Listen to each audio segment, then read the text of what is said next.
الحمد لله وكفى سلام على عباده الذين اصطفى بعد أعوذ بالله من الشيطان الرجيم بسم الله الرحمن الرحيم كبر مقتا عند الله أن تقولون ما لا تفعلون وقال الله تعالى في مقام آخر يقولون بأفواههم ما ليس في قلوبهم وقال الله تعالى في مقام آخر ما يلفظ من قول إلا لديه رقيب عتيد وقال رسول الله صلى الله عليه وسلم المسلم من سلم المسلمون من لسانه ويده سبحان ربك رب العزة عما يصفون وسلام على المرسلين والحمد لله رب العالمين اللهم صل على سيدنا محمد وعلى آل سيدنا محمد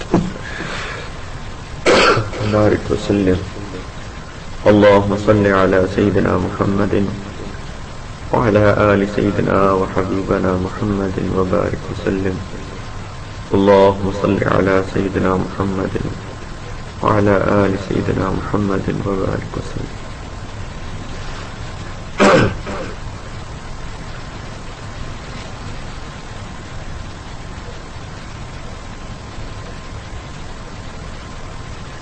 اللہ سبحانہ و تعالی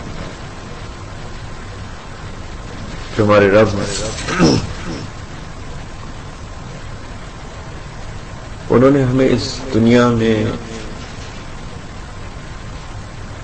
امتحان کے لیے بھیجا.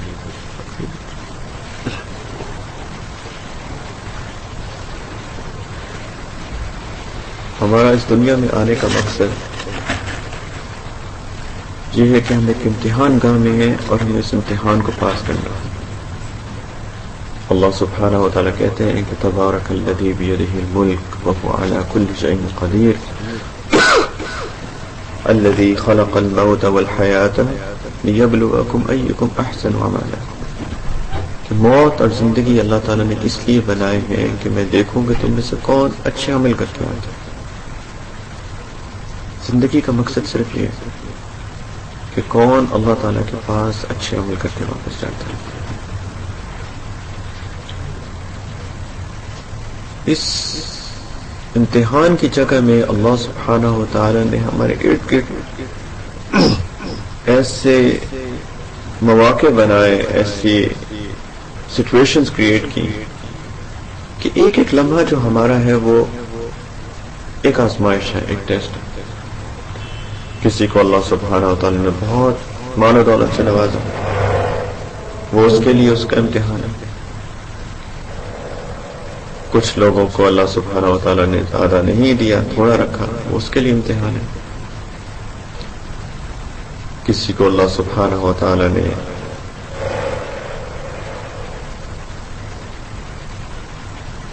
اولاد دی، وہ اس کے لیے امتحان ہے. کسی کو اللہ سبحانہ و تعالیٰ نے اولاد نہیں دی، اس کے لیے امتحان ہے. ہر انسان کا اپنا امتحان ہے.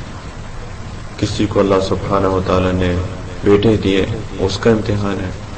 کسی کو اللہ سبحانہ و تعالیٰ نے بیٹیاں دی، اس کا امتحان ہے. کسی کو اللہ سبحانہ و تعالیٰ نے ملا جلا کے دیا، اس کا امتحان ہے. یہ سب اللہ تعالیٰ کے امتحانات ہیں. ہر انسان کو اللہ سبحانہ و تعالیٰ نے ایک خاص سچویشن کے اندر رکھا ہے.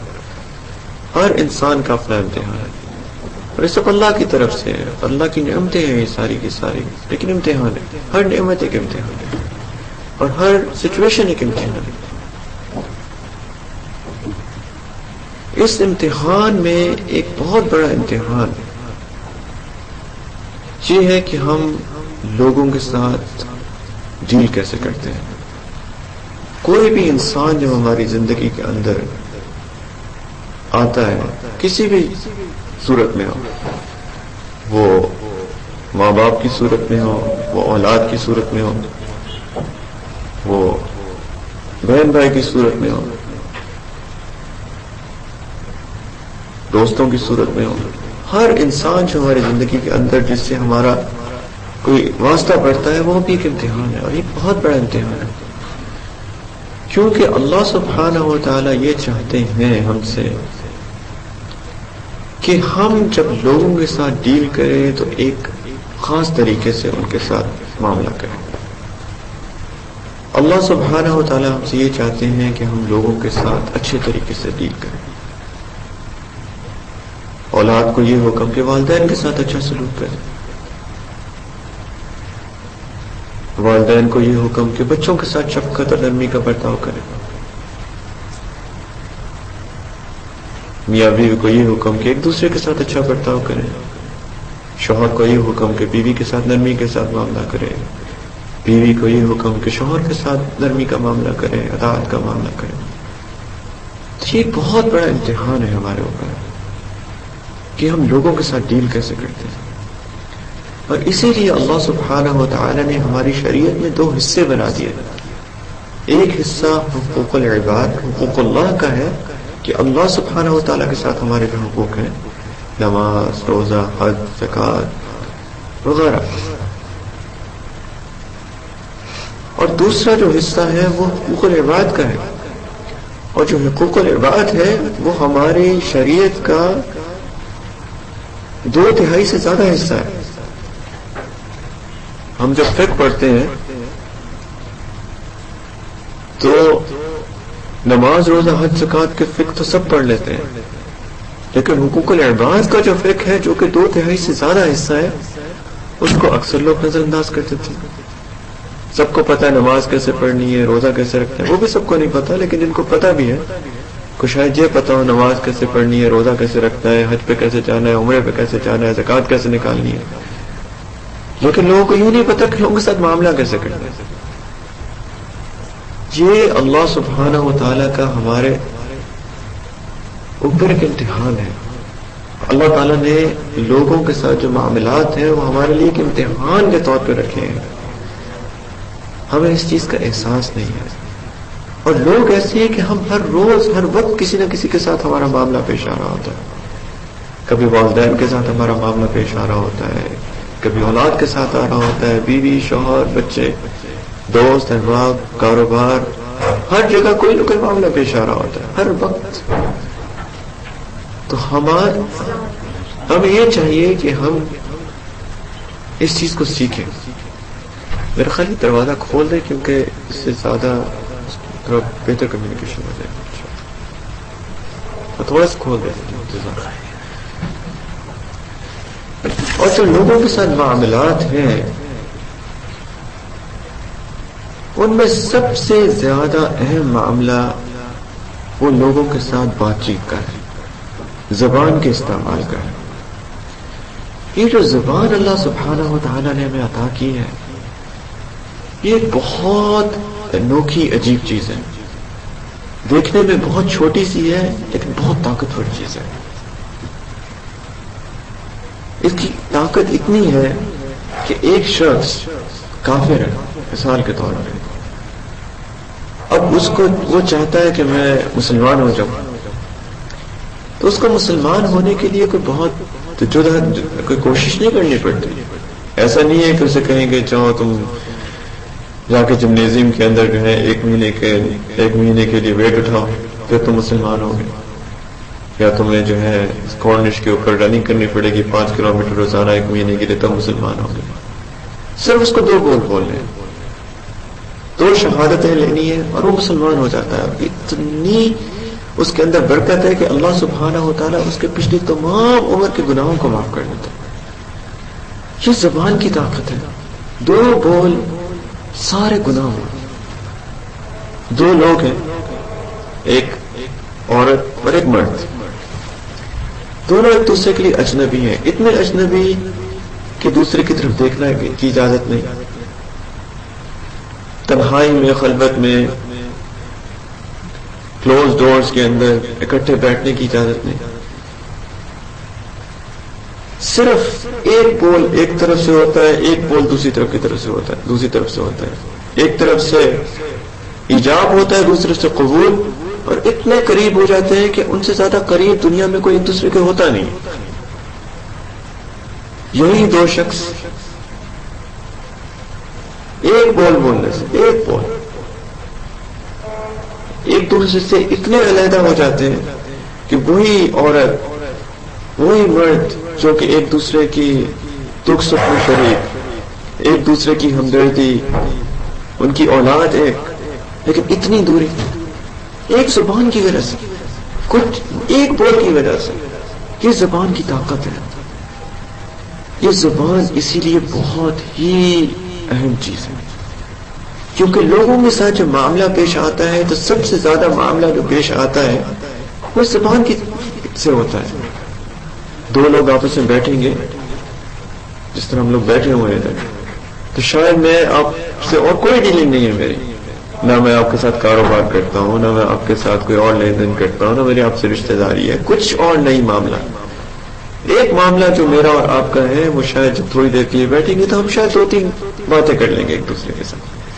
زبان کا جو معاملہ ہے وہ ہر انسان جو دوسرے انسان کے ساتھ ملتا ہے اس کے ساتھ اس زبان سے معاملہ پیش آتا ہے۔ تو زبان ایک بہت اہم چیز ہے، اس کی حفاظت کرنی چاہیے۔ رسول اللہ صلی اللہ علیہ وسلم نے فرمایا کہ تم مجھے 2 چیزوں کی ضمانت دے دو، میں تمہیں جنت کی ضمانت دے دیتا ہوں۔ تو مجھے 2 چیزوں کی ضمانت دے دو، میں تمہیں جنت کی ضمانت دے دیتا ہوں۔ اس کا کیا مطلب کہ اور کچھ نہیں کرنا؟ یہ مطلب نہیں ہے، مطلب یہ ہے کہ مسلمان تو ہو، تو مسلمان ہونے کے ناطے سے ایک تمہاری ایک بیس تو پوری کرنی ہے۔ جب انسان ایک آرمی میں جاتا ہے تو اس کو آرمی میں جانے کے لیے یونیفارم تو پہننی پڑتی ہے، تبھی لوگ کہتے ہیں کہ جی تم آرمی کے آدمی ہو۔ تو ہماری یونیفارم نماز، روزہ، حج، زکوٰۃ، شہادتیں، یہ تو ہماری یونیفارم ہے، اس کے بغیر تو مسلمان ہی نہیں ہوتے۔ یہ تمہارے پلرز ہیں، جیسے ایک عمارت ہو، اس میں پلرز ہوں، پلرز کو ہٹا دے تو عمارت گر جاتی ہے، عمارت رہتی نہیں ہے۔ تو یہ جو فرائض ہیں یہ تو ہمارے پلرز ہیں، یہ تو اس کے بغیر تو انسان مسلمان نہیں ہوتا۔ تو فرائض کو پورا کرنے کے بعد رسول اللہ صلی اللہ علیہ وسلم نے فرمایا 2 چیزوں کی تم مجھے ضمانت دے تو میں تمہیں جنت کی ضمانت دیتا ہوں۔ اللہ اکبر۔ رسول اللہ صلی اللہ علیہ وسلم صادق المصدوق، ان سے زیادہ سچ بات کہنے والا کوئی نہیں، وہ ضمانت دے رہے ہیں جنت کی، تو کوئی بہت ہی اہم چیز ہوگی۔ اور صرف 2 چیزیں، کیا ہے وہ 2 چیزیں؟ تم مجھے ضمانت دے دو جو تمہارے 2 جھگڑوں کے درمیان ہے، یعنی کہ زبان، تمہیں ضمانت دے دو تم اس کا صحیح استعمال کرو گے۔ اور دوسری وہ چیز جو تمہاری 2 رانوں کے درمیان ہے، یعنی کہ شرم کا، تم اپنی حیا کی ضمانت دے دو، زبان کی ضمانت دے دو، حیا کی ضمانت دے دو۔ رسول اللہ صلی اللہ علیہ وسلم نے فرمایا میں تمہیں جنت کی ضمانت دیتا ہوں۔ اپنی حیا کی حفاظت کرنی ہے، مرد ہو یا عورت، کسی طریقے سے بھی جو انسان کو اندر اللہ تعالیٰ نے فطرتی ایک ضرورت کو رکھ دیا ہے، نکاح کے علاوہ کسی بھی طریقے سے اس کو پورا نہیں کرنا، حیا کی ضمانت دے دو کسی بھی طریقے سے۔ اور دوسرا اپنی زبان کی ضمانت دے دو کہ اس کو استعمال کرو گے اللہ اور رسول اللہ صلی اللہ علیہ وسلم کے حکم کے مطابق۔ رسول اللہ صلی اللہ علیہ وسلم نے فرمایا میں تمہیں جنت کی ضمانت دیتا ہوں۔ یہ زبان اتنی طاقتور چیز ہے۔ علماء نے فرمایا کہ جرمہ صغیر و جرمہ کبیر، کہ دیکھنے میں بہت چھوٹی سی چیز ہے، جسامت بہت چھوٹی ہے، جرم بہت بڑے ہیں اس کے۔ چھوٹی سی چیز ہے، اتنے بڑے بڑے جرم کرا دیتی ہے کہ انسان کو جنت سے نکال کر دوزخ میں پہنچا دیتی ہے۔ اسی لیے تو رسول اللہ صلی اللہ علیہ وسلم نے فرمایا ضمانت دے تو میں تمہیں جنت کی ضمانت دیتا ہوں حیا کے علاوہ۔ الغیبۃ اشد من الزنا، رسول اللہ صلی اللہ علیہ وسلم نے فرمایا کہ جو غیبت کرتے ہو، بیٹھ کے ایک دوسرے کی باتیں کرتے ہو جبکہ وہ تیسرا موجود نہیں ہوتا، یہ تو زنا سے بھی بری چیز ہے۔ کوئی خاندان میں مثال کے طور پر کسی کی بچیاں ہوں، اللہ نہ کرے کہ وہ زنا کے مرتکب ہو جائے، تو اس سے بڑی چیز اس کو زندگی میں لگتی کوئی نہیں ہے، میرے اوپر تو قیامت ٹوٹ پڑی، اور خود بیٹھے جو ہے اس سے بری چیز کر رہے ہوتے ہیں لوگوں کی قیمت، اس کا کوئی خیال ہی نہیں ہوتا. تو رسول اللہ صلی اللہ علیہ وسلم نے کہا الغیبۃ اشد من الزنا، غیبت تو زنا سے بھی بری چیز ہے. اس پہ اتنی تکلیف تو اس اپنے عمل پہ کیوں تکلیف نہیں ہوئی تمہیں؟ دو بندے بیٹھے ہیں، تیسرے کی بات شروع کر دی، اور وہ بات جو اس کے اندر واقعی میں موجود ہے اگر وہ موجود نہ ہو وہ تو بہتان ہوگا، وہ تو اس سے بھی بری چیز ہے.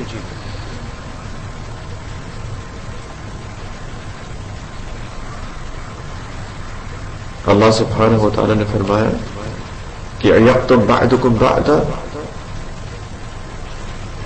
ولا یغتب بعضکم بعضا، کہ ایک دوسرے کی غیبت مت کرو. کیا تم یہ پسند کرتے ہو کہ تم اپنے مردہ بھائی کا گوشت کھاؤ؟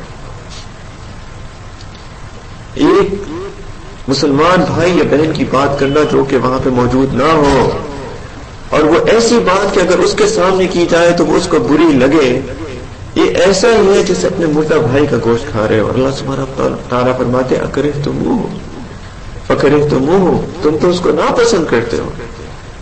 اپنا مردہ بھائی فوت ہو جائے اس کا گوشت کاٹ کے کون کھاتا ہے؟ اللہ تعالیٰ کہتے ہیں بالکل ایسا ہی ہے.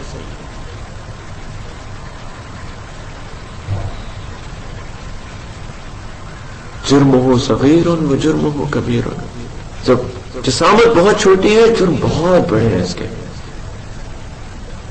ایک اور لوگوں کے اندر عادت ہوتی ہے، ایک عادت تو یہ ہوتی ہے کہ لوگوں کے عیبوں کی ٹو میں لگے رہتے ہیں. بیٹھے ہوئے چار لوگ تو عیب ڈھونڈ رہے ہوتے ہیں ایک دوسرے کے، وہ دیکھو وہ تو اس کو تو وہ اس طرح کھا رہا تھا کھانا، وہ جو ہے وہ تو اس طرح بات کرتا ہے، وہ تو اس طرح نماز پڑھتا ہے. مسجد میں جاتے ہیں اپنی نماز کی کسی کو فکر نہیں ہوتی، لوگوں کی نمازوں کی فکر ہوتی ہے. امام صاحب نے 4 غلطیاں کی تھی آج نماز کے اندر، آپ نے اپنی نماز پڑھ رہے تھے کہ امام صاحب کو دیکھ رہے تھے؟ آپ کا دل تو اللہ کے ساتھ جڑا ہونا چاہیے تھا، آپ امام صاحب کو کیا کر رہے تھے؟ دیکھیں سبحان اللہ. لوگ ہوتے ہیں ابھی امام صاحب نے اللہ اکبر کہا نہیں ہوتا، رکوع سے تشہد سے اٹھنے کے لیے خود پہلے اٹھ رہے ہوتے ہیں. اس کا مطلب کیا؟ نظریں کدھر؟ امام صاحب کی طرف. نظریں تو سجدے کی جگہ پہ ہونی چاہیے تھی. لوگوں کی تہمت میں لگے ہوتے ہیں، وہ ایسا ہے، وہ ایسی ہے. یہ ایک جرم. لیکن ایک دوسرا جرم یہ ہے کہ وہ عیب تو معلوم کر کے لوگوں میں بتاتے پھرتے ہیں. 3 لوگ بیٹھ گئے اور دوسروں کے عیب ڈھونڈ کے چوتھے کو بتا رہے ہیں، چوتھے کے بارے میں تینوں آپس میں باتیں کرنا. ایک کو کہتے ہیں ہمزہ، ایک کو کہتے ہیں لمزہ. عیب جو اور عیب کو، عیب کو ڈھونڈنے والا اور عیب کو بتانے والا. اللہ تعالیٰ اتنا ناپسند کرتے ہیں اس کو. اللہ سبحانہ و تعالیٰ کہتے ہیں ویل لکل ہمزۃ لمزہ. اللہ تعالیٰ نے ایک وادی بنا دی جہنم میں، اس کا نام ویل رکھ دیا. کہا وہ صرف ان لوگوں کے لیے ہے جو لوگوں کے عیب ڈھونڈتے ہیں پھر لوگوں کو بتاتے پھرتے ہیں اپنی زبان کے ساتھ. نار اللہ الموقدہ التي تطلع على الافئدہ. اللہ تعالیٰ نے وہاں میں آگ لگائی ہوئی ہے جو لوگوں کے دلوں میں جا کے ان کو مارے گی. کیوں؟ لوگوں کے دل دکھاتے تھے اپنی زبان سے، آج تمہارا دل جلیں گے. جرمہ صغیر و جرمہ کبیر. جسامت بہت چھوٹی سی ہے، بڑے بڑے جرم ہیں اس کے. اسی لیے رسول اللہ صلی اللہ علیہ وسلم نے کہا مسلمان ہونے کی پہچان یہ ہے کہ المسلم من سلم المسلمون من لسانه ويده، کہ مسلمان تو وہ ہے جس سے دوسرا مسلمان اس کی زبان سے اور اس کے ہاتھ سے محفوظ رہے. پہلے زبان کا ذکر کیا پھر ہاتھ کا ذکر کیا کہ اس کی زبان سے اور اس کے ہاتھ سے دوسرا مسلمان محفوظ رہے. کیوں زبان کا پہلے ذکر کیا؟ کیونکہ جو زبان سے تکلیف پہنچتی ہے ہاتھ سے ویسی تکلیف نہیں پہنچ سکتی. کسی کو زبان سے تکلیف دے تو اس کا جو زخم دل کے اوپر لگتا ہے وہ بہت مشکل سے جاتا ہے، بہت مشکل سے جاتا ہے. ہاتھ سے تو زخم دیں گے تو شاید 1 دن میں، 2 دن میں، 1 ہفتے میں ٹھیک ہو جائے گا. جو زبان سے تکلیف پہنچتی ہے دوسرے انسان کو، وہ شاید ساری عمر نہیں جاتی. وہ تکلیف دل کے اندر چھپتی رہتی ہے. زبان سے تکلیف دے تو زیادہ بڑا جرم ہے اس کے کہ ہاتھ سے تکلیف دے. اسی لیے رسول اللہ صلی اللہ علیہ وسلم نے کہا کہ مسلمان اس لائق ہی نہیں کہ مسلمان کہلا سکے، کیونکہ مسلمان تو وہ ہے جس سے دوسرے مسلمان اس کی زبان اور اس کے ہاتھ سے محفوظ رہے.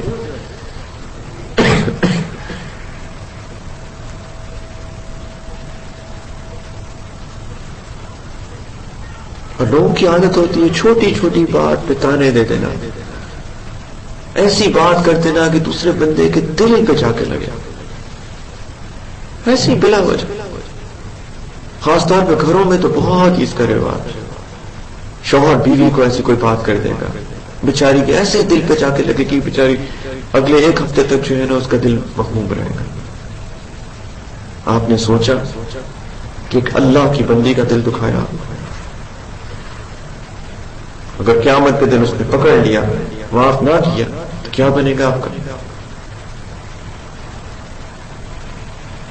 شوہر بیوی کبھی کبھی ایسی بات کرتی ہے کہ شوہر کا ایسا دل دکھتا ہے. کبھی آپ نے سوچا کہ آپ نے جو بات کی اس پہ اگر اللہ کی پکڑ آ گئی تو کیا بنے گا آپ کا؟ لوگ بیٹھے ہوتے ہیں ایسی بات کرتے ہیں، دوسرے بندے کا ایسا دل دکھتا ہے. کبھی سوچا ہم نے کہ ہم نے کیا کہا؟ کبھی نہیں سوچتے. جرمہ صغیر و جرمہ کبیر، بہت بڑا گناہ ہو جاتا ہے اس چھوٹی سی چیز سے. اسی لیے تو رسول اللہ صلی اللہ علیہ وسلم کی سنت مبارکہ ہے کہ یہ زبان جو اللہ تعالیٰ نے اس کے اندر کوئی ہڈی نہیں رکھی، اللہ نے نرم سی چیز بنائی ہے. اس سے نرم بات کریں، دوسرے کا دل مت دکھائیں. آپ کا کیا جاتا ہے اگر آپ نرم بات کریں گے؟ ضروری ہے سخت بننا. اللہ تعالیٰ نے کہا ہے رسول اللہ صلی اللہ علیہ وسلم کے بارے میں کہ فَبِمَا رَحْمَةٍ مِّنَ اللَّهِ لِنْتَ لَهُمْ وَلَوْ كُنْتَ فَظًّا غَلِيظَ الْقَلْبِ لَانفَضُّوا مِنْ حَوْلِكَ. یہ تو اللہ کا آپ پہ اتنا رحم ہے کہ آپ اتنے نرم انسان ہیں. اگر آپ سخت ہوتے، مزاج کے تیز ہوتے تو لوگ تو بھاگ جاتے آپ کے ارد گرد سے. یہ زبان کی نرمی ہے جو لوگوں کو آپ کی طرف کھینچتی ہے.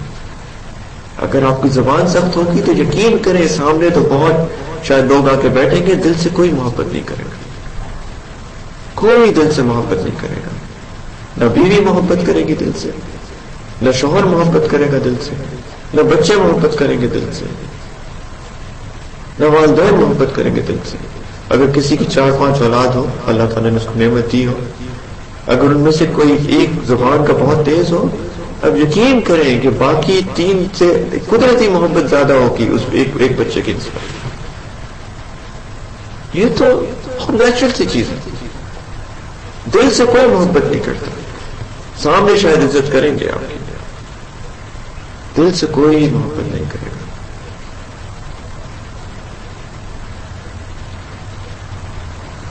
اللہ سبحانہ وتعالیٰ تو یہ کہتے ہیں کوئی برائی بھی کرے تو اس کے ساتھ نرمی کا معاملہ کرو. ادفع بالتي هي احسن فاذا الذي بينك وبينه عداوة كأنه ولي حميم. یہ برائی کا جواب اچھائی سے دو. ایسا ہو سکتا ہے کہ اگر کوئی آپ کے ساتھ برائی کرے، آپ کے ساتھ اچھائی کرے، تو اس کی برکت سے اگر وہ آپ کا سخت سے سخت دشمن بھی ہوگا تو اللہ تعالیٰ اس کو آپ کا دوست بنا دے گا. اس کے دل میں آپ کے لیے محبت آ جائے گی. جانور تو کوئی ہے نہیں، سارے انسان ہیں. اب کسی کے ساتھ اچھائی کا معاملہ کریں تو وہ اس کا دماغ خراب ہے کہ وہ آپ کے لیے برا سوچے گا. ہوتے ہیں ایسے لوگ. لیکن اگر آپ کرتے رہے اچھائی، کرتے رہے اچھائی، تو کبھی نہ کبھی ایسا معاملہ انشاءاللہ آئے گا کہ اللہ تعالیٰ اس کا دل بھی نرم کر دیں گے آپ کے لیے، اور سارا اجر آپ کے کھاتے ہیں کیونکہ آپ نے اس چیز کی ابتدا کی. سیدنا ابوبکر صدیق رضی اللہ عنہ وہ اپنی زبان کو پکڑ کے کہتے تھے کہ یہ چھوٹی سی چیز، اس کی وجہ سے اکثر لوگ جہنم میں جاتے ہیں. جرمہ صغیر و جرمہ کبیر، جسامت میں چھوٹی سی چیز، گناہ بہت بڑے بڑے. اور کئی لوگوں کو تو دیکھا بغیر سوچے سمجھے بولتے ہیں اور سوچ کے بتوائے دیتے ہیں اپنی زبان سے بغیر سوچے کہ اس کا اثر کیا ہوگا. کئی دفعہ عورتوں کو دیکھا بچوں کو ایسے باتیں کر رہی ہوتی ہیں کہ وہ بددعا ہوتی ہے. اس سے تو بہتر تھا مر ہی جاتا، سوتا ہو بچہ اٹھ گیا آ کے تنگ کر رہا ہے، اس سے تو اچھا تھا سوتا ہی رہ جاتا. ایسی باتیں کرتی ہیں عورتیں بغیر سوچے سمجھے کہ کیا کہہ رہی ہیں. ماں کی دعا بچے کے لیے قبولیت کا وہ لمحہ ہوا اور وہ قبول ہو گئی تو خود پچھتائیں گی. ایک عورت نے ایسا کیا کہ اس سے تو بہتر تھا سوتا ہی رہ جاتا. پکڑی گئی. اللہ تعالیٰ نے اس وقت تو نہیں سلایا بچے کو، جوان ہوا، شادی کی عمر کا ہوا، خوبصورت، ٹیلنٹڈ، ہر طرح سے نیک صالح بچہ، ہر بندہ رش کرتا تھا اس کے اوپر دیکھ کے کہ کاش ہماری بھی ایسی اولاد ہوتی. شادی طے ہو گئی، شادی سے پہلے اللہ تعالیٰ نے اس کو موت دے دی. اب وہ روتی پھر رہی ہے، میری جوان اولاد چلی گئی. آپ ہی کی دعا تھی، اب کیوں پچھتا رہی ہے؟ اس وقت نہیں سوچا کیا زبان سے الفاظ نکل رہے ہیں. بہت سوچ کے الفاظ نکلنا چاہیے زبان سے. اور کئی دفعہ لوگ سوچتے ہیں کہ جی یہ تو کوئی بات ہی نہیں، دوستوں میں بیٹھے ہوتے ہیں، کبھی بے حیائی کی بات کر دی، کبھی کوئی مذاق کر دیا، کبھی کچھ کہہ دیا، بغیر سوچے سمجھے کہ زبان سے کیا الفاظ نکلے. اللہ تعالیٰ کہتے ہیں کہ تم اس کو چھوٹا سمجھتے ہو، اللہ کے نزدیک وہ بہت بڑے ہوتے ہیں. اور اللہ تعالیٰ کہتے ہیں کہ ہر زبان سے جو الفاظ نکلتا ہے تمہارے، اللہ تعالیٰ نے ایک فرشتے کو مقرر کیا ہوا ہے کہ وہ تمہاری ایک ایک چیز کو نوٹ کر رہے ہو. ما يلفظ من قول الا لديه رقیب عتید، کہ کوئی زبان سے لفظ نہیں نکلتا کہ ایک محافظ اس کا ہے جو اس کو لکھنے کے لیے تیار بیٹھے. قیامت کے دن سارا نامہ اعمال کے اندر اللہ تعالیٰ دکھائیں گے یہ بولا تھا تم نے. اس وقت تو نہیں سوچا، لیکن آج اس کا نتیجہ بہت. جرمہ صغیر و جرمہ کبیر، دیکھنے میں چھوٹی سی چیز، بڑے بڑے جرم ہے اس کو. اور ایک بہت بڑا گناہ جو اس زبان سے ہوتا ہے اور جس کے بارے میں اکثر لوگ خیال نہیں کرتے، وہ جھوٹ ہے. میں تو مذاق کر رہا تھا اور اصل میں جھوٹ بول رہے ہوتے. شیطان نے میرا مذاق رکھا، مذاق نہیں ہے، وہ جھوٹ ہے. رسول اللہ صلی اللہ علیہ وسلم بھی مذاق کرتے تھے لیکن ہمیشہ سچ بات کرتے تھے، کبھی جھوٹ نہیں بولا انہوں نے. ایک دفعہ رسول اللہ صلی اللہ علیہ وسلم بیٹھے ہوئے تھے ٹیک لگا کے، تو اور کبائر کو گنا رہے تھے کہ یہ کبیرہ ہے، یہ کبیرہ ہے، یہ کبیرہ ہے. اور پھر کہا جھوٹ کبیرہ ہے. ایک دم جب انہوں نے یہ بات کی تو ان کا چہرہ سرخ ہو گیا، اپنی جو ٹیک لگائی ہوئی تھی اس سے اٹھ گئے اور بار بار اس چیز کو کہنے لگے. اور صحابہ نے کہا کہ ہم سوچ رہے تھے کاش ہمارے اندر یہ خواہش تھی کہ آپ پلیز بس کر دیں، مت اس چیز کو اتنی دفعہ کریں، کیونکہ ان کو لگ رہا تھا کہ رسول اللہ صلی اللہ علیہ وسلم پہ بہت تکلیف ہو رہی ہے اس پر. رسول اللہ صلی اللہ علیہ وسلم نے کہا کہ مومن کچھ بھی ہو سکتا ہے، جھوٹا نہیں ہو سکتا. جھوٹ اس کی زبان سے نکل ہی نہیں سکتا، جھوٹ تو بول ہی نہیں سکتا ہے مسلمان. قیامت آ سکتی ہے، جھوٹ نہیں نکل سکتا مسلمان کی زبان. اور آج کبھی کسی نے اس کا نام مذاق رکھ دیا، کسی نے اس کا نام بہانہ رکھ دیا، مختلف نام لے کے لوگ جو جھوٹ بولتے ہیں. علماء نے لکھا ہے کہ اللہ تعالیٰ کو 6 چیزوں سے نفرت ہے. پہلی چیز وہ آنکھ جو اونچی ہو کے ادھر ادھر دیکھتی ہے، سڑک پہ گئے کبھی اس کو دیکھا کبھی اس کو دیکھا، گھر میں آئے تو ٹی وی آن کر لیا، پیسے خرچ کر کے جاتے ہیں بڑی اسکرین پہ دیکھنے چیزیں۔ اللہ تعالیٰ کو اس آنکھ سے نفرت ہے۔ قل للمؤمنین یغضوا من ابصارہم، مومن مردوں سے کہو آنکھوں کو نیچے رکھے، وقل للمؤمنات یغضضن من ابصارہن، مومن عورتوں سے کہو اپنی آنکھوں کو نیچے رکھے۔ یہ اللہ کا حکم ہے، آنکھیں پھاڑ پھاڑ کے دیکھنے کا حکم نہیں ہے۔ دوسری چیز اللہ تعالیٰ کو جس چیز سے نفرت ہے وہ جھوٹی زبان سے نفرت ہے۔ جب انسان جھوٹ بولتا ہے تو اس کے منہ سے اتنی بدبو نکلتی ہے کہ فرشتے بھی بھاگ جاتے ہیں اس سے۔ یہ جو فرشتے اللہ تعالیٰ نے حفاظت کے لیے ہمارے ارد گرد رکھے ہوئے ہیں، جو ہماری بلاؤں سے حفاظت کرتے ہیں، ہر وقت کوئی نہ کوئی چیز ہم پہ حملہ کر رہی ہوتی ہے۔ یہ جو بلائیں اللہ تعالیٰ نے ہمارے امتحان کے لیے بنائی ہے وہ ہمارے اوپر ہمیں نقصان پہنچانے کے در پہ ہوتی ہے۔ اللہ تعالیٰ نے فرشتوں کو مقرر کیا ہو ہمارے ارد گرد جو ہماری حفاظت کرتے ہیں۔ کبھی ہم ڈرائیو کر رہے ہوتے ہیں، اچانک کوئی گاڑی ایک دم سے ہمارے پاس سے گزرتی ہے، ہم حیران ہو جاتے ہیں کہ ابھی ایکسیڈنٹ ہوتے ہوتے بچ گیا کہ اللہ نے حفاظت کی۔ کبھی انسان کی آنکھ لگ جاتی ہے ڈرائیو کرتے کرتے، ایک دم آنکھ کھلتی ہو میں تو سو گیا تھا، کہ اللہ نے حفاظت کی۔ کتنی دفعہ زندگی میں ایسا ہوتا ہے کہ انسان جو ہے اللہ تعالیٰ بالکل بال بال بچاتے ہیں، کہ اللہ تعالیٰ نے حفاظت کے لیے فرشتے مقرر کیے ہوئے ہیں چاروں طرف، جو حفاظت میں ہوئے انسان کی، مومن کی۔ جب انسان جھوٹ بولتا ہے فرشتے پہنچ جاتے ہیں انسان کے پاس۔ تو اگر بلائیں آتی ہیں تو خود ہمارا قصور ہے، ہم نے خود اس حفاظت کو دور کر دیا اپنے سے۔ اللہ تعالیٰ کو چھوٹی زبان سے نفرت ہے۔ حدیث پاک میں آتا ہے کہ انسان جھوٹ بولتا رہتا ہے اور اس کے نامہ اعمال میں لکھا جاتا رہتا ہے، اور ایک وقت آتا ہے کہ اللہ تعالیٰ اس کا نام جھوٹوں میں لکھ دیتے ہیں، یہ تو جھوٹا شخص ہے اگر اس گناہ سے توبہ نہ کرے۔ تیسری چیز سے اللہ سبحانہ و تعالیٰ کو نفرت ہے، وہ ہے برے منصوبے بنانے والا دل۔ ہر وقت بری پلاننگ، اس کو کیسے نقصان پہنچاؤں، یہ گناہ میں کیسے کروں، ہر وقت کوئی نہ کوئی پلاننگ ہو رہی ہوتی ہے دل کے اندر، غلط۔ اللہ تعالیٰ کو اس دل سے نفرت ہے۔ چوتھی چیز برائی کی طرف چلنے والے قدم سے اللہ کو نفرت ہے۔ پانچویں چیز جو جس سے اللہ تعالیٰ کو نفرت ہے وہ بے گناہ انسان کو دکھ دینے والا ہاتھ، اس سے بھی اللہ کو نفرت ہے۔ اور چھٹی چیز جس سے اللہ سبحانہ و تعالیٰ کو نفرت ہے وہ جدائی ڈالنے والا انسان۔ عورت آئے گی، دوسری نے کوئی اپنا دل کی بات کر دی کہ جی میرے شوہر نے میرے ساتھ اچھا نہیں کیا، بس اس کو پکڑ کے وہ تو ہے ہی ایسا، تمہیں تو چاہیے کہ تم مجھ سے دور ہو جاؤ۔ اس کو یہ نہیں پتا اس عورت کو وہ کیا کر رہی ہے، تو تیسری عورت ہے۔ اگر اس کو اپنے شوہر سے تکلیف ہے تو اس کو سمجھاؤ کہ کوئی بات نہیں، اللہ کی خاطر صبر کرو، وہ تو اور اتنی اچھی چیزیں بھی تو کرتا ہے، اس سے محبت کرو، اس سے ان کے آپس میں ان کو جڑوائے۔ اللہ تعالیٰ کو نفرت ہے اس شخص سے جو جدائی ڈالتا ہے دو انسانوں کے درمیان۔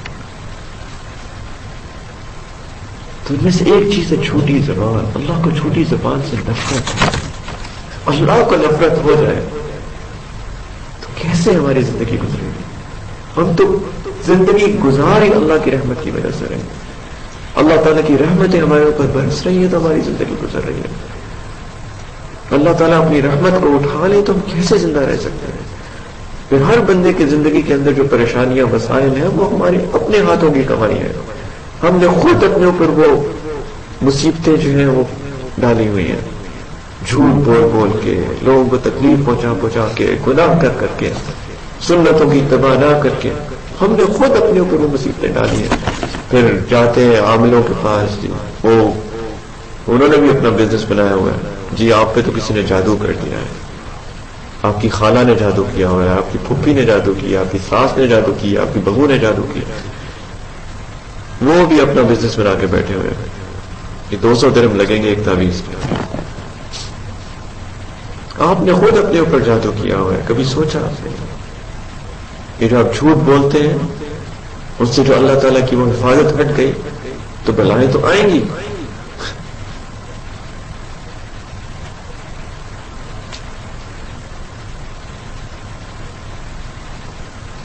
تو جھوٹ کے موقعوں سے بھی بچیں. ایسا چیز ہی نہ کریں کہ جھوٹ بولنا پڑے. اکثر جھوٹ اس لیے بولا جاتا ہے کیونکہ انسان گناہ کرتا ہے، پھر اس گناہ کو چھپانے کے لیے جھوٹ بولتا ہے. ایک جھوٹ کے اوپر دوسرا، ایک گناہ کے اوپر دوسرا گناہ.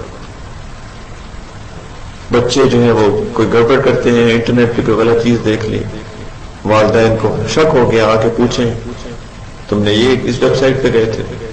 اب وہ گناہ تو کیا، اس کو بچنے کے لیے اب ایک اور جھوٹ بولیں گے اس کے لیے، جی میں تو نہیں گیا. کوئی غلط فون کالز کر رہے ہیں، ساری رات جو ہے وہ چیٹنگ ہو رہی ہے، والدین کو پتہ چل گیا ایسا کیا تھا، نہیں جی میں نے تو ایسا نہیں کیا. ایک گناہ اوپر سے دوسرا کبیرہ. شوہر جو ہے وہ جاب پہ جاتے ہیں، وہاں پہ خواتین کے ساتھ معاملہ، بیوی کو کچھ پتہ چل گیا، پوچھے کہ آپ ایسا کرتے؟ نہیں میں تو ایسا نہیں کرتا. ایک گناہ اوپر سے دوسرا گناہ. تو ایسا کام ہی مت کریں جس سے جھوٹ بولنا پڑے. جھوٹ ایک ایسی چیز ہے جو گناہ پہ گناہ کرواتی ہے. انسان کو جھوٹ کی عادت پڑ جائے تب تو انسان گناہ کرتا رہتا ہے، تو اسے پتا ہے کہ وہ اس کو چھپانے کے لیے جھوٹ بولنے کا کوئی بڑی بات ہی نہیں اس کے لیے. ایک صحابی آئے رسول اللہ صلی اللہ علیہ وسلم کے پاس کہ جی میرے اندر یہ برائی، میرے اندر یہ برائی. جو صحابہ تھے وہ بہت دل کے سچے تھے، ان کو اپنا تزکیہ کرانا تھا. رسول اللہ صلی اللہ علیہ وسلم کے مربی تھے، ان کا تزکیہ کرتے تھے، ان کو آ کے اپنی ایک ایک بات بتا دیتے تھے کہ میرے اندر یہ برائی، یہ برائی، یہ برائی، میں کیا کروں، مجھے مشورہ دیں. رسول اللہ صلی اللہ علیہ وسلم کے لیے دعا بھی کرتے تھے، ان کو مشورہ بھی دیتے تھے. اس طرح ان کا تزکیہ ہوتا تھا. آج کل تو کسی کو اپنے تزکیے کی فکر بھی نہیں ہے. رابطہ بھی کرتے ہیں مشائخ کے ساتھ، پورا رابطہ نہیں ہوتا. تو انہوں نے کہا یہ میرے اندر برائی، یہ میرے اندر برائی، یہ میرے اندر برائی. رسول اللہ صلی اللہ علیہ وسلم نے کہا تم جھوٹ بولنا چھوڑ دو، باقی ساری چیزیں خود ہی ختم ہو جائیں گی. مثال کے طور پر کسی کے مشائخ ہو، کسی کے رابطہ ہو، اگر اسے پتا ہو کہ میں نے ہمیشہ سچ بولنا ہے تو اسی ڈر سے وہ غلط کام چھوڑ دے گا کہ جی میں تو کیسے شرمندگی کے مارے کہ جی میں کیسے بتاؤں گا اپنے استاد کو کہ جی میں تو یہ بھی کرتا ہوں. انہوں نے کہا تم جھوٹ بولنا چھوڑ دو، ساری چیزیں خود ہی ختم ہو جائیں گی.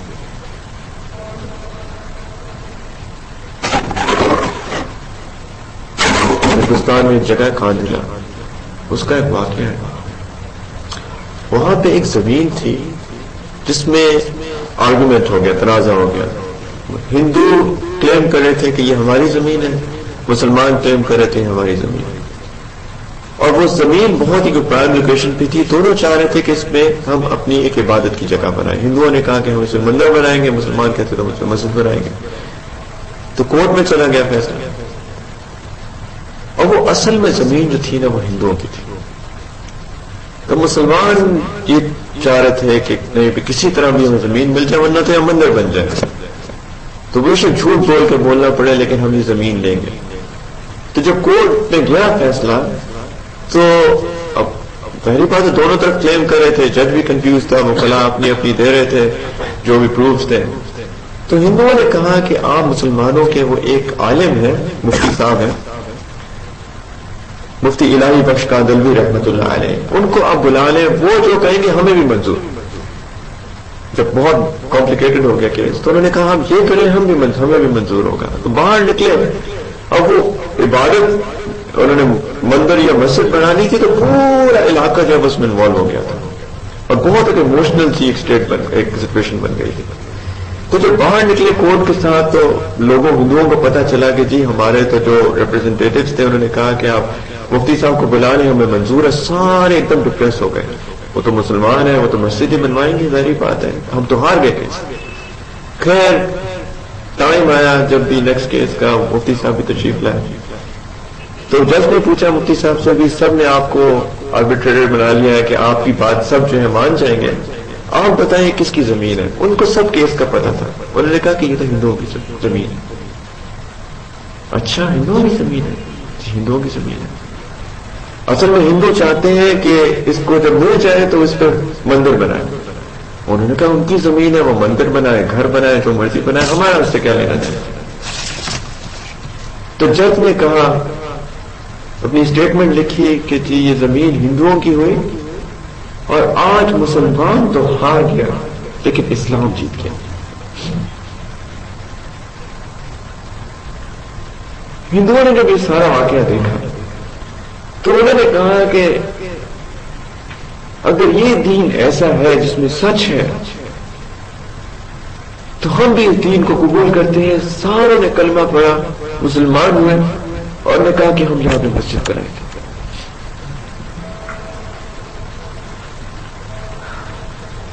یہ ہوتی ہے سچ کی برکت.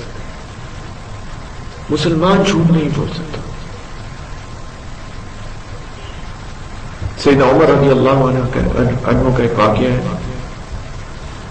ایک ایران سے ایک شہزادہ گرفتار ہو گیا، جنگ ہوئی، ان کا شہزادے کو گرفتار کر لیا اور وہ بہت ہی مسلمانوں کے خلاف تھا. تو اس کی سزا جو تھی وہ موت کی سزا تھی کہ بہت ہی جو بھی اس کا کیس تھا کہ اس کو تو قتل کرنا ہے.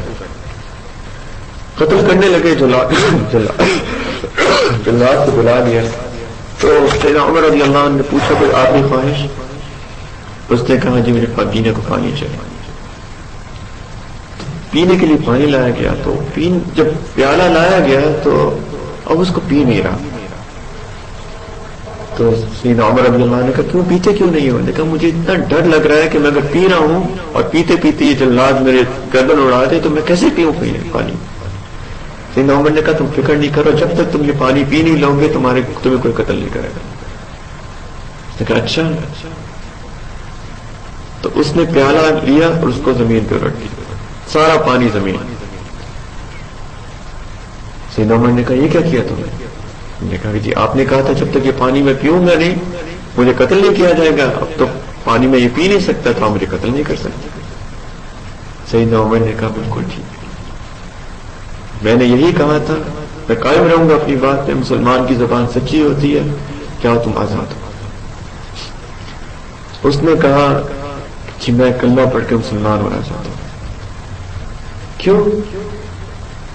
اگر میں پہلے مسلمان ہو جاتا تو لوگ کہتے موت کے ڈر سے مسلمان ہوا تھا. اب مجھے موت کا کوئی ڈر نہیں ہے. اگر یہ دین اتنا خوبصورت دین ہے کہ اس کے اندر اتنا سچ ہے کہ میرے جیسا دشمن کو بھی سچائی کی بیس کے اوپر، زبان کی بیس کے اوپر معاف کیا جا سکتا ہے، تو اس سے زیادہ خوبصورت اور کیا چیز ہوگی؟ میں اس کو قبول کرنا چاہتا ہوں. یہ ہوتی ہے سچ کی برکت. مسلمان کبھی جھوٹ نہیں بول سکتا.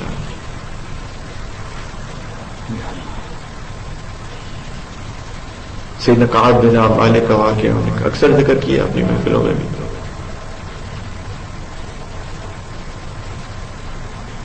غزوہ تبوک کا واقعہ ہے. رسول اللہ صلی اللہ علیہ وسلم نے تمام مسلمانوں سے کہا کہ جنگ کی تیاری کریں، اور بہت گرمی تھی، بہت مشکل راستہ تھا. تو رسول اللہ صلی اللہ علیہ وسلم سب کو بتا دیا کہ وہاں جانا ہے اور تیاری کر کے جائیں سارے. اور وہ وقت بھی ایسا تھا کہ جب جو پھل تھا نا وہ تیار تھا، یعنی کہ اس کو کاشتکار لوگ تھے، کچھ پھل کو توڑ کے اس کو مارکیٹ میں بیچنے کا وقت تھا. اور اگر جاتے آتے تو وہ سیزن ختم ہو جاتا تھا. سب مطلب وہ روز کا بزنس تو ہوتا نہیں تھا، سال میں ایک دو دفعہ جب سیزن آتا تھا تبھی ان کی سارا پروفٹ ہوتا تھا. تو وہ وقت تھا، پرائم ٹائم. سیدنا کعب بن مالک رضی اللہ عنہ ان کے بھی باغات تھے. تو سیدنا کعب خود فرماتے ہیں کہ جب سیدنا رسول اللہ صلی اللہ علیہ وسلم نے کہا کہ تیاری کرو جنگ کی، تو میں روز سوچتا کہ ہاں کروں گا، کل کروں گا. اور وہ ٹیک کیئر کر رہے تھے اپنے باغوں کی. حتیٰ کہ وہ وقت آ گیا جب رسول اللہ صلی اللہ علیہ وسلم جنگ پہ تشریف لے کے صحابہ کے ساتھ. سیدنا کعب کہتے ہیں کہ میں نے ابھی بھی سوچا کہ میں انشاءاللہ تعالی ایک دو دن میں سب ٹیک کیئر کر کے اپنی چیزوں کی تو میں کوئی تیز رفتار گھوڑا لوں گا اور ان کو مل لوں گا جا کے. وہ بھی 1 2 3 دن کرتے کرتے وہ وقت بھی گزر گیا، حتیٰ کہ رسول اللہ صلی اللہ علیہ وسلم کا واپسی کا ارادہ ہو گیا۔ رسول اللہ صلی اللہ علیہ وسلم وہاں پہنچ کے انہوں نے پوچھا کہ کعب کدھر ہے؟ پھر لوگوں نے کہا کہ جی وہ تو وہیں رہ گئے مدینہ منورہ میں۔ تو خیر رسول اللہ صلی اللہ علیہ وسلم خاموش ہو گئے۔ تو ادھر سے کعب بن مالک رضی اللہ عنہ انہوں نے دیکھا کہ مدینہ منورہ میں جو لوگ پیچھے رہ گئے تھے وہ لوگ تھے جو یا تو منافقین تھے یا بوڑھے لوگ تھے یا معذور لوگ تھے، اور کوئی بھی مدینہ منورہ میں نہیں رہا، باقی سب لوگ چلے گئے۔ تو انہوں نے اب سوچا کہ رسول اللہ صلی اللہ علیہ وسلم واپس آئیں گے تو میں کیا کہوں گا انہیں؟ یہ تو صرف منافق پیچھے رہ گئے یا معذور یا بوڑھے لوگ۔ تو انہوں نے سوچا کہ میں یہ بہانہ بناؤں گا، یہ بات کروں گا، اس طرح کی بات کروں گا۔ تو لیکن یہ رسول اللہ صلی اللہ علیہ وسلم واپس تشریف لے آئے، اور ان کی سنت مبارکہ تھی کہ وہ ہمیشہ آ کے مسجد میں تشریف رکھتے تھے پہلے۔ تو مسجد میں آ کے بیٹھے تو رسول اللہ صلی اللہ علیہ وسلم کے پاس کعب بن مالک تشریف لے کے آئے۔ تو جب وہ وہاں تشریف لے کے آئے تو انہوں نے ایک فیصلہ کر لیا کہ کچھ بھی ہو جائے، میں نے کہ سارے شیطان نے میرے دماغ کے اندر ڈالے تھے، یہ بہانہ کر لو، وہ بہانہ کر لو، یہ جھوٹ بولو، وہ جھوٹ بولو، میں نے نہیں جھوٹ بولنا، میں سچ بات بتاؤں گا کہ جی میرے سے سستی ہو گئی، یہ وجہ تھی، اس وجہ سے میں پیچھے رہ گیا، تو آپ مجھے معاف کر دیں۔ تو انہوں نے آیا اور انہوں نے رسول اللہ صلی اللہ علیہ وسلم کی ساری بات کر دی۔ انہوں نے کہا کہ یا رسول اللہ، اگر میں جھوٹ بولوں گا، اپنا بہانہ دے دوں گا، ایکسکیوز پیش کر دوں گا تو آپ خوش ہو جائیں گے، لیکن اللہ کو تو پتا ہے، اللہ سے میں کیسے چھپاؤں؟ اور پھر اللہ تعالیٰ آپ کو ظاہر کر دیں گے بات کو، اور اگر میں سچ بولوں گا تو آپ تو ناراض ہو جائیں گے مجھ سے، لیکن اللہ تعالیٰ میرے سچ کی بیس کے اوپر انشاءاللہ مجھے امید ہے اللہ سے کہ اللہ تعالیٰ مجھے معاف کر دے گا۔ تو رسول اللہ صلی اللہ علیہ وسلم نے کہا اب جائیں، اب اللہ تعالیٰ سے معافی مانگے، میں بھی معافی مانگتا ہوں۔ اب وہ باہر آئے تو صحابہ رضی اللہ عنہ اجمعین کچھ انہوں نے کہا تم نے کیا کیا؟ تم نے رسول اللہ کو ناراض کر دیا، کوئی بات کرتے تھے، کوئی بہانہ کر دیتے۔ اب ان کے دل میں دوبارہ شیطان نے آ کے کہ واقعی ایسا ہی کرنا چاہیے تھا، واپس جاؤ، کوئی بہانہ کر دو۔ پھر انہوں نے پوچھا کوئی اور بھی ہے ایسا؟ تو صحابہ نے کہا کہ ہاں 2 لوگ اور ایسے ہیں جنہوں نے جو بات آپ کی طرح کی۔ تو نے کہا اچھا، تو نے کہا کہ 2 لوگ انہوں نے کیا کیا؟ انہوں نے بھی سچ بولا جا کے۔ نے کہا اگر انہوں نے بھی سچ بولا ہے تو میں تو دوبارہ جا کے کوئی نہیں بہانہ کروں گا۔ رسول اللہ صلی اللہ علیہ وسلم نے تمام صحابہ کو منع کر دیا کہ کوئی ان تینوں لوگوں سے بات نہیں کرے۔ اب کوئی صحابی بات نہیں کر رہا، امیجن کریں سچویشن، پوری آپ کی کمیونٹی ہے، کوئی آپ سے بات نہیں کر رہا، وہ جا کے سلام کرتے صحابہ سے، سلام کو جواب نہیں دیتے، اور سے پوچھتے کیا حال ہے، وہ چپ۔ باقی تو صحابی تھے وہ بوڑھے تھے، تو وہ تو گھر میں نماز بھی گھر میں پڑھتے تھے، بوڑھے تھے، محتاج تھے، تو یہ جوان تھے، سینہ کعب مسجد میں بھی جاتے تھے، مسجد میں جائیں گے تو سب لوگ ان کی نماز پڑھیں، آپس میں بات کریں، ان سے کوئی بات ہی نہیں کریں۔ سیدنا کعب کہتے تھے میں جاتا تھا رسول اللہ صلی اللہ علیہ وسلم کے پاس، ان سے سلام کرتا تھا، وہ جواب نہیں دیتے تھے، کہتے وہ میری طرف دیکھتے بھی نہیں تھے، کہتے میں نے 2 رکعت نفل کی نیت کر لیتا تھا، اور 2 رکعت نفل پڑھتے پڑھتے میں کنکھیوں سے دیکھتا تھا رسول اللہ صلی اللہ علیہ وسلم کی طرف، تو وہ میری طرف دیکھ رہے ہوتے تھے، اور جیسے میں سلام کرتا تھا تو رسول اللہ صلی اللہ علیہ وسلم واپس جو ہے وہ چہرہ پھیر لیتے تھے۔ امیجن کریں کتنی تکلیف ہوئی ہوگی ان کے دل کے اوپر، کوئی بات ہی نہیں کہا۔ رسول اللہ صلی اللہ علیہ وسلم جواب نہیں دے رہے سلام کا، دعا نہیں مل رہی ان سے، وعلیکم السلام۔ کہتے ہیں اس واقعے کو 50 دن گزر گئے، 50 دن کوئی بات نہیں کر رہا تھا۔ کہتے ہیں ایک دن میں گھر میں بیٹھا ہوا تھا، ایک قاصد آیا، رسول اللہ صلی اللہ علیہ وسلم نے بھیجا کہ اپنی بیویوں سے الگ ہو جائے۔ انہوں نے کہا کہ طلاق دے دو، لیکن یہ طلاق نہیں دینی، بس ان سے الگ ہو جاؤ، اپنے بستر الگ کر دو۔ تو کہتے ہیں کہ میں نے اپنی بیوی کو کہا اپنے گھر چلی جاؤ۔ کہتے جو باقی تو صحابہ تھے جو بوڑھے تھے، جو بھی اسی سٹیج سے گزر رہے تھے، تو ان کی ان میں سے ایک کی بیوی رسول اللہ صلی اللہ علیہ وسلم کے پاس تشریف لائی. انہوں نے کہا کہ میرے شوہر بہت بوڑھے ہیں, وہ تو اپنا کام بھی نہیں کر سکتے, آپ مجھے اجازت دے دیں کہ میں ان کے پاس رہ لوں. تو رسول اللہ صلی اللہ علیہ وسلم نے کہا کہ ٹھیک ہے آپ ان کے پاس رہ لیں, لیکن میک شور کریں کہ آپ جو ہے وہ فعل زوجیت نہیں ہو آپ سے. انہوں نے کہا وہ تو ویسے اتنے بوڑھے ہیں, اور دوسری بات یہ ہے کہ وہ جس دن سے یہ بات ہوئی ہے وہ تو روئے جا رہے ہیں, بس وہ تو کچھ اور کچھ سوچتی نہیں. تو لوگوں نے کہا کہ ان سے صحیح نقاب سے کہ آپ بھی رسول اللہ صلی اللہ علیہ وسلم کے بعد اپنی بیوی کو بھیج دیں, ان سے اجازت لے لیں. انہوں نے کہا کہ نہیں, میرے سے پہلے اتنی بڑی غلطی ہو گئی, اب میں نے اب کوئی جو ہے بات نہیں کرنی اس معاملے میں. کہتے ایک دن میں چھت کے اوپر اپنی نماز پڑھ رہا تھا, فجر کی نماز پڑھ کے کہتے میں اتنی عجیب سچویشن میں تھا کہ ایسے کہ ساری دنیا میرے اوپر تنگ ہو گئی. ایک دم میں بیٹھا ہوا تھا اس حالت میں کہ مجھے ایک آواز آئی, دور سے کوئی چیخا کہ مبارک ہو. تو کہتے مجھے لگا کہ اللہ تعالیٰ نے کوئی میرے لیے فیصلہ کر دیا. اور ابھی میں بیٹھا ہوا تھا کہ ایک صحابی گھوڑے کے اوپر آیا تو انہوں نے کہا کہ مبارک ہو, اللہ تعالیٰ نے تمہاری توبہ قبول کر لی, رسول اللہ صلی اللہ علیہ وسلم نے تمہیں بلایا. کہتے میرے پاس ایک جوڑا تھا کپڑے کا, میں نے بہت صحابی کو دے دی ہدیہ کے طور. کہتے میں رسول اللہ صلی اللہ علیہ وسلم کے پاس پہنچا تو صحابہ اٹھ کر بیٹھے تھے, کھڑے ہو گئے, مجھے گلے لگایا, مبارک ہو. امیجن کریں یہی صحابہ جو 50 دن تک بات نہیں کر رہے, کوئی سلام کا جواب نہیں دے رہا, اتنی محبت دل کے اندر, سب مبارک بات دے رہے. رسول اللہ صلی اللہ علیہ وسلم نے بھی مبارک دی, مبارک ہو. تو انہوں نے پوچھا کہ یا رسول اللہ آپ خوشخبری دے رہے ہیں کہ اللہ نے خوشخبری دی؟ رسول اللہ صلی اللہ علیہ وسلم نے کہا اللہ نے خوشخبری دی. انہوں نے کہا کہ یہ ساری زمین جس کی وجہ سے سب فتنہ کریٹ ہوا میں اللہ کی راہ میں دیتا ہوں. رسول اللہ صلی اللہ علیہ وسلم نے کہا نہیں, تھوڑا اپنے گھر والوں کے بیچ رکھو, کچھ چیریٹی کر دو, ٹھیک ہے. اللہ تعالیٰ سورۃ توبہ پڑھ کے دیکھیں, اللہ تعالیٰ نے کہا کہ ان لوگوں نے انہوں نے بہانے کیے تھے, جھوٹ بولا تھا, ان کا انجام, ان منافقوں کا انجام جہنم, اور ان کی اللہ تعالیٰ نے توبہ کو قبول کیا. یہ ہوتی ہے سچ کی برکت. جھوٹ کا انجام بہت برا ہوتا ہے. مسلمان جھوٹ نہیں بول سکتا, بول ہی نہیں سکتا, کوئی غلط بات نہیں کہہ سکتا اپنی زبان سے. ایک اور واقعہ سنا کے بات کو ختم کرتا ہوں. ایک وکیل صاحب تھے پاکستان میں, اور وکیل صاحب کو پتہ ہے انہوں نے کیس لڑنے ہوتے ہیں, جیتنے ہوتے ہیں, وہ تو جھوٹ سچ کسی چیز کی پرواہ نہیں ہوتی. تو وہ ہمارے حضرت سے بیعت ہو گئے.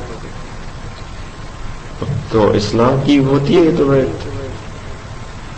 ایک کو شیخ بناتے ہیں, مربی بناتے ہیں تزکیے کے لیے. تو انہوں نے کہا کہ جی آپ تو سچ کی زندگی گزاریں, سنت کی زندگی گزاریں, شریعت کی زندگی گزاریں. لوگ تو پتہ نہیں کیا سمجھتے ہیں, پتہ نہیں کیا ہوگا. جو سنت والی جو رابطہ ہوتا ہے مشائخ کے ساتھ وہ تو یہی ہوتا ہے, وہ تو سنت شریعت سکھاتے ہیں, صرف بدعت تو نہیں سکھاتے. انہوں نے کہا آپ شریعت پہ عمل کریں, سنت کی زندگی بسر کریں. تو انہوں نے فیصلہ کر لیا کہ میں نے اب جھوٹ نہیں بولنا, اب جھوٹ نہیں بولنا. تو اب جب بھی کیس آتا ہم سے پوچھتے ہیں تم جھوٹے ہو سچے ہو؟ وہ کہتے ہیں جی ہم سچے ہیں. اچھا میں انویسٹیگیٹ کروں گا. جب انویسٹیگیٹ کرتے پتہ چلتا کہ یہ تو اصل معاملہ تو یہ, کہتے میں تمہارا کیس نہیں لوں گا. بہت ویل ٹو ڈو وکیل تھے, بڑا گھر تھا, ہر ساری فیسلٹیز تھی بہت. تو جب انہوں نے یہ کیا تو آہستہ آہستہ کوئی کیس بھی انہیں نہیں ملا.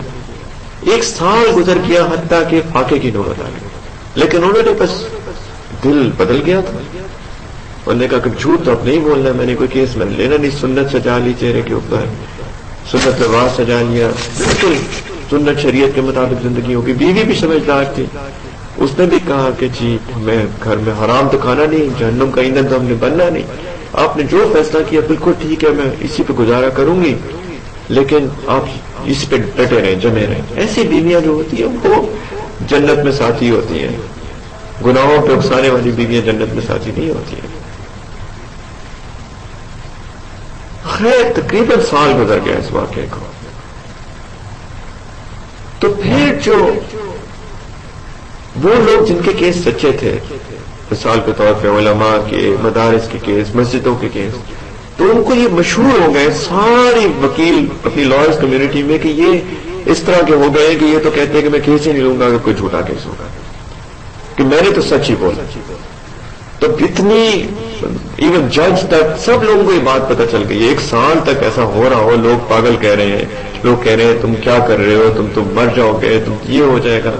ان کا بھی امتحان تھا اللہ کی طرف سے، ایک پورا سال وہ جمے رہے. تو لوگ مجنون کہتے رہے، پاگل کہتے رہے، دیوانہ کہتے رہے، وہ نہیں پھیرے اپنی چیز. تو جب لوگوں کو مشہور ہو گئی یہ بات تو علماء، مدارس، مساجد کے کیس جو تو انہوں نے کہا کہ وہ ایک ہے ایسے وکیل، وہ ایسے کرتے ہیں، اپنا کیس ان کے پاس لے کے جاتے ہیں. وہ آئے، انہوں نے انویسٹیگیٹ کیا، صحیح کیس تو انہوں نے لڑا.